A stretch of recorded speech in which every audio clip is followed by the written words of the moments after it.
नमस्कार दोस्तों, मैं Subodh Kumar Yadav, motivational speaker and life coach. आप सबों का फिर से मेरे यूट्यूब चैनल में स्वागत है।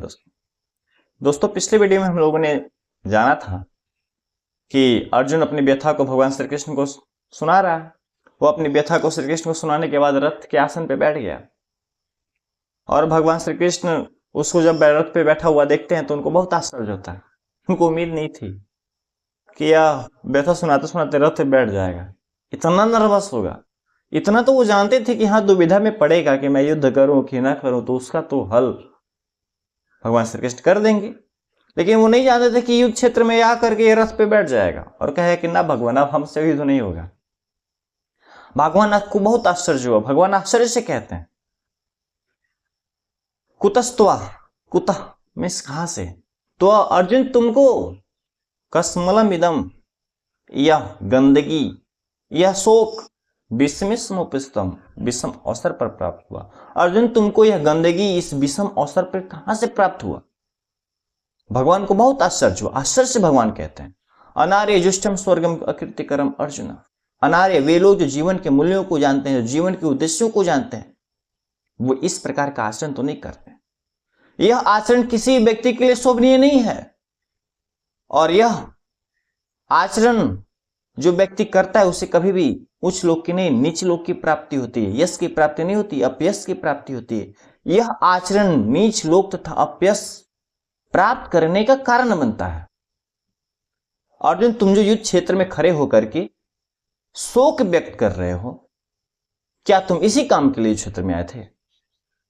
तुमको शोक व्यक्त करने के लिए युद्ध क्षेत्र मिला था।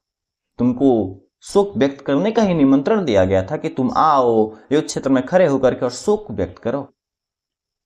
अर्जुन तुम ये जो सोच रहे हो ना, जो तुम्हारे अंदर इच्छा है, ललसा है कि युद्ध क्षेत्र में खड़े होकर के जब मैं विवेकपूर्ण और अच्छी अच्छी बातें करूंगा जिससे मुझे यश की प्राप्ति होगी, तो लो अर्जुन सुनो, जो व्यक्ति कर्तव्य से मुंह मोड़ करके नपुंसक की भांति व्यवहार करता है वह कायरता को दर्शाता है, और जो कायरों की भांति व्यवहार करता है उसे यश की प्राप्ति नहीं होती, उसे अपयश की प्राप्ति होती। अर्जुन तुमने तो आज मेरी उम्मीदें, मेरे अरमान को चूर चूर करके रख दिया। तुमने तो उन गुरुओं का भी मान नहीं रखा जिनसे तुमने युद्ध कला सीखा। क्या तुम भगवान शंकर से घोर तपस्या करके वह पाशुपतास्त्र केवल इसीलिए प्राप्त किए थे कि जब उसकी अति आवश्यकता होगी वह तुम्हारे तुनीर में पड़ा रहेगा। जब धर्म को तुम्हारी सख्त आवश्यकता होगी, जब धर्म तुम्हें पुकार रहा होगा, तो उस समय तुम केवल उसकी सहायता इसलिए नहीं करोगे कि वो अधर्मी लोग जो धर्म की हानि कर रहे हैं उनसे तुम्हारा रक्त संबंध है, वे तुम्हारे संबंधी हैं। अरे तुमने तो उन देवताओं का भी मान नहीं रखा जिन्होंने तुम्हें दिव्यास्त्र प्रदान किए थे। उन्हें भी आज अपने फैसले पे निराशा हो रही होगी। वो भी सोच रहे होंगे मैंने कैसे व्यक्ति को दिव्यास्त्र प्रदान कर दिया जो धर्म की रक्षा करने को तैयार ही नहीं है। वह केवल धर्म की रक्षा इसलिए नहीं कर रहा है क्योंकि वह धर्मी लोग जो धर्म की हानि कर रहे हैं वह उससे संबंधी है। अर्जुन तुमने तो मेरा भी मान नहीं रखा। मैंने तो सोचा था कि मैं तुम्हारे रथ का सारथी उस धर्म युद्ध में बनूंगा, लेकिन तुम तो आज युद्ध क्षेत्र में आने के बाद कह रहे हो कि मैं लड़ूंगा नहीं। भगवान श्री कृष्ण यहां पे एक अच्छे मेंटोर की भांति व्यवहार कर रहे हैं। दोस्त वो जानते हैं कि जब कोई अनुयायी, अनुसरण करता, परम भक्त जो दुविधा में फंस जाए तो सबसे पहले उसके दिल पर वार करना चाहिए, उसके दिल को झकझोरना चाहिए।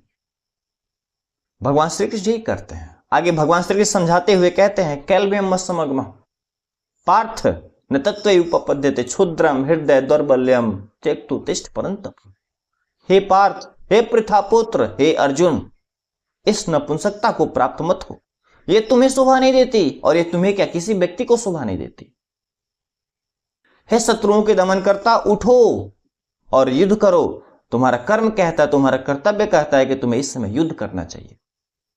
दोस्तों जिसके पास भी वाई क्लियर होता है ना, वह इस प्रकार का व्यवहार नहीं करता है, उसको दुर्बलता नहीं आती, वह नपुंसकों की भांति व्यवहार नहीं करता, वो कायरों की भांति व्यवहार नहीं करता। अर्जुन इस दुविधा में इसलिए फंसा हुआ है क्योंकि उसका वाई क्लियर नहीं है। वो भगवान से कहता है कि ठीक है भगवान, मैं मानता हूं मैं युद्ध तो करूंगा, लेकिन पहले मेरा वाई तो बताओ कि युद्ध करूं क्यों। भगवान श्री कृष्ण से अपना वाई जानना चाहता है। वो जानना चाहता है कि मैं युद्ध क्यों करूं, मुझे तो राज्य सुख की इच्छा है नहीं, फिर मैं युद्ध क्यों करूं, पहले मेरा वाई बता दो फिर मैं लड़ूंगा। मिल्खा सिंह भागता तेज नहीं था, मिल्खा सिंह भागता तेज नहीं था, फिर भी 80 से 77 मैच जीत गया क्योंकि उसका वाई क्लियर था। वाई दौड़ना क्यों है, जीतना क्यों है, उसका वाई क्लियर था। सबसे पहले मैच इसलिए जीता क्योंकि उसको दूध का गिलास चाहिए था, दूध का बड़ा सा गिलास चाहिए था। दूसरा मैच इसलिए जीता क्योंकि उसको इंडिया की जैकेट पहननी थी, इंडिया की जैकेट के लिए दूसरा मैच जीता। ऐसे ही जब भी वो दौड़ता तो उसका वाई क्लियर होता तो कि मैं जीतना क्यों है, स्ट्रॉन्ग वाई। दोस्तों अगर हम लोगों ने भी स्ट्रॉन्ग वाई को ढूंढ लिया, अगर हमारे पास भी स्ट्रॉन्ग वाई होगा तो हमारे पास दुर्बलता नहीं आएगी और वह स्ट्रॉन्ग वाई हमारे स्पीड को बढ़ाएगी और जल्द ही हमें हमारे लक्ष्यों तक पहुंचाएगी। दोस्तों जिसके पास स्ट्रॉन्ग वाई होता ना, उसको ऐसे नहीं ऐसे दिखता, फोकस्ड, उसको पता है कि उसको जाना कहां है क्योंकि उसके पास स्ट्रॉन्ग वाई है। स्ट्रॉन्ग वाई विचलित नहीं होने देता, भ्रमित नहीं होने देता, वह एक दिशा देता है जिस दिशा पे हमको चलना होता है। और जब हम सभी एक दिशा पे, एक लक्ष्य पे चलते हैं ना, अपने सारे इंद्रियों को, ज्ञानेंद्रियों को इकट्ठा करके जब एक तरफ लगाते हैं, एक तरफ पुशअप करते हैं, तो वह हमारे स्पीड को कई गुना बढ़ा देती है, हमारा स्पीड मल्टीप्लाई हो जाता है। तो चाहिए ये कि हम लोग सबसे पहले स्ट्रॉन्ग वाई को ढूंढें। स्ट्रॉन्ग वाई करना क्यों है, अगर स्ट्रॉन्ग वाई क्लियर तो समझ जाओ कि स्पीड हमारी तेज होगी और जल्द ही लक्ष्य तक हम लोग पहुंच जाएंगे। जय श्री कृष्ण दोस्तों।